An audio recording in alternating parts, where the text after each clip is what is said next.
Beets heading into the microwave for 3 minutes after I poked them a few times with a sharp knife. Then I cut them in half, put them on some tin foil with butter, seasonings of your choice, salt, pepper, garlic, anything that you think would go good with it. And then I do it up like this, kind of like a gift basket to hold all the juices in and the butter. Plus, it looks amazing when you present it on the plate, just like that, and with the chicken thighs. You don't have to cut it all the way through. Last time I did, but it really doesn't make a difference. So don't skip the step in the microwave. This one's a baseball size, so at least 3 minutes in the microwave, maybe even 4.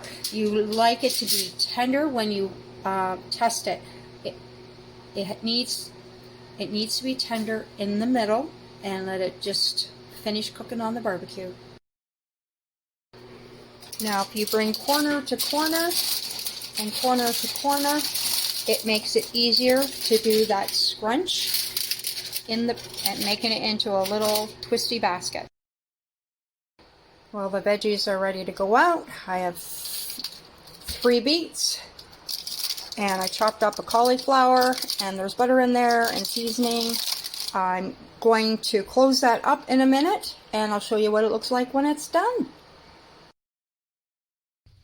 Well, dinner's ready, and we're going to show you how to open this up. Just grab the side, and there you go. Cooked to perfection. Is it good just like that? Mm-hmm.